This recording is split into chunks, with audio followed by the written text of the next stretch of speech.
মন্দির বা দেবালয় বলতে বোঝায় দেবতার গৃহ। অযোধ্যার রাম মন্দির প্রতিষ্ঠার ঠিক পরের দিনই পুনেতে প্রতিষ্ঠিত হয় এই বিখ্যাত দেবালয়। অপূর্ব সে মন্দির, যা রাম মন্দিরের সাথে কিছুটা সাদৃশ্য আছে। চলুন আজ দর্শন করি এই চারভুজা বিষ্ণুধাম। So, once again, welcome back to our channel, The Family Gather. মন্দিরটি পুনার পিম্পড়ির রাহাতানিতে অবস্থিত। একদম মেন রাস্তার উপরেই বেশ বড় মন্দির প্রাঙ্গণ, পুরোটাই মার্বেলের কাজ। শ্বেত পাথরের সাথে গোল্ডেন কালারের কম্বিনেশনে কাজ করা রয়েছে পুরো মন্দির। দারুণ লাগছে দেখতে। সূর্যের আলোর রিফ্লেকশনে দেখুন মন্দিরের গায়ে সোনালি কাজগুলো চকচক করছে। এই মন্দিরে ফটোগ্রাফির কোনো রেস্ট্রিকশন নেই, তাই মন্দিরের অসাধারণ সুন্দর কারুকার্য মনের আনন্দে ক্যামেরাবন্দি করছেন দর্শনার্থীরা।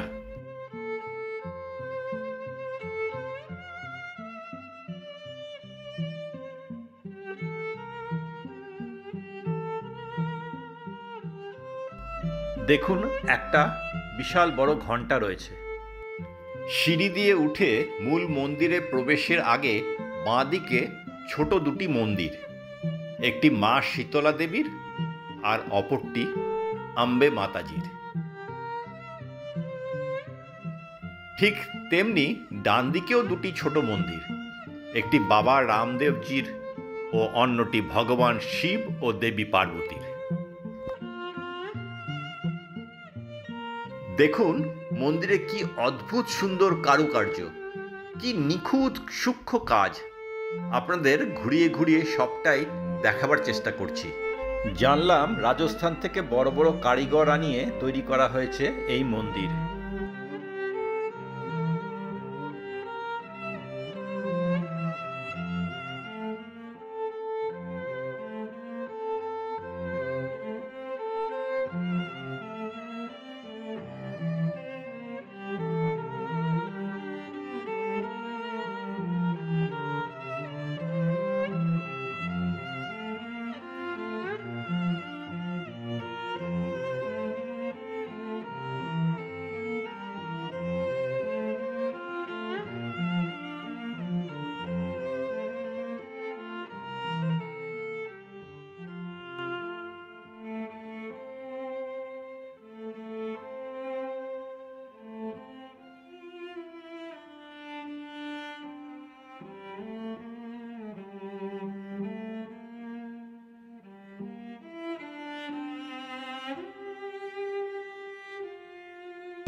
মেইন গর্ভগৃহে রয়েছে ভগবান বিষ্ণুর মূর্তি।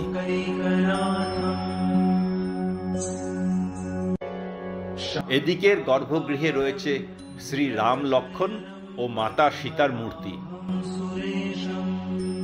এখানে শ্রী গণেশের মূর্তি আর এখানে আছে রাধা কৃষ্ণের মূর্তি।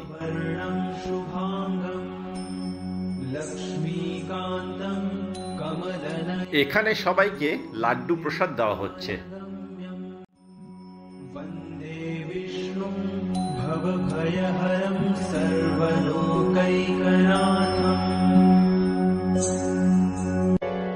শান্তাকারং ভুজগশয়নং পদ্মনাভং সুরেশং विश्वाधारं गगनसदृशं मेघवर्णं शुभांगं लक्ष्मीकान्तं कमलनयनं योगिभिर्ध्यानगम्यं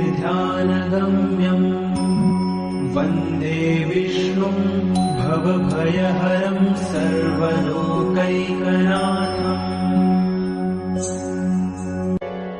शान्ताकारं भुजगशयनं पद्मनाभं सुरेशं विश्वाधारं गगनसदृशं मेघवर्णं शुभांगं लक्ष्मीकान्तं। যতই দেখছি এর অপূর্ব কাজ, ততই অবাক হচ্ছি। মার্বেলের উপর কি অদ্ভুত সুন্দর আর্কিটেকচার।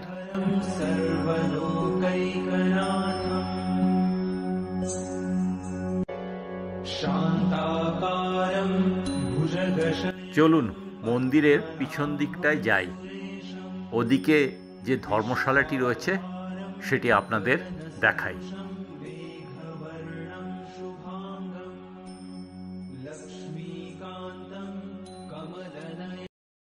इतना बड़ा बेडरूम है। इतना बड़ा बेडरूम मिलेगा। ये यहाँ पे लैट्रिन बाथरूम है।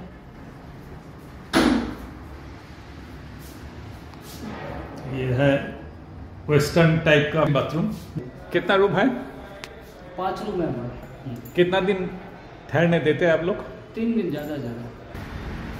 হচ্ছে প্রসাদালয়, দেবতার ভোগ हाँ এখানে তৈরি করা হয়। भोग बनता है इधर। এখানে এরা ভোগ বানাচ্ছেন। 7:30 बजे भोग लगता है, 12 बजे लंच होता है, मतलब बड़ा भोग लगता है। उसके बाद शाम को 5 बजे भोग लगता है। अच्छा। उसके बाद 7:30 आरती के बाद भोग लगता है। अच्छा। रात को 10 बजे दूध पीते हैं भगवान। আচ্ছা, ये 4 भोग लगते हैं। 4 ভোগ লাগবে। 6 टाइम आरती होता है, 4 भोग लगते हैं। আপনারা এলে এখানে থাকতে পারেন। এখানে 3 দিন ম্যাক্সিমাম থাকতে দেবে আপনাদেরকে।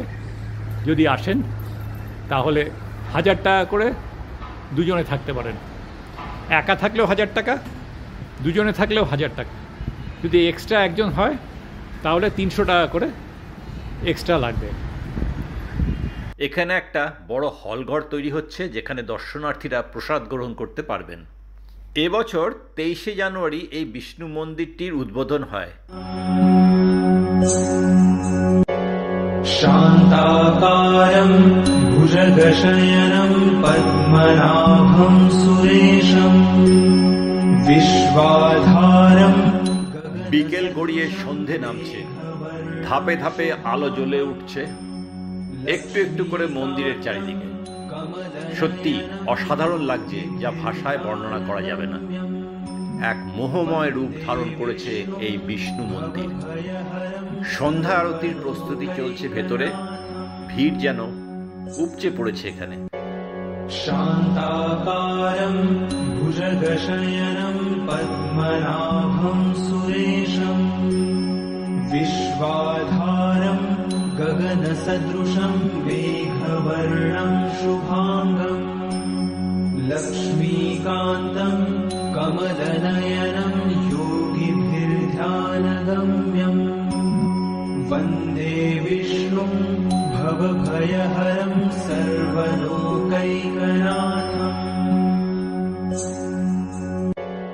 शान्ताकारं भुजगशयनं पद्मनाभं सुरेशं विश्वाधारं गगनसदृशं मेघवर्णं शुभाङ्गं लक्ष्मीकान्तं कमलनयनं योगिभिर्ध्यानगम्यं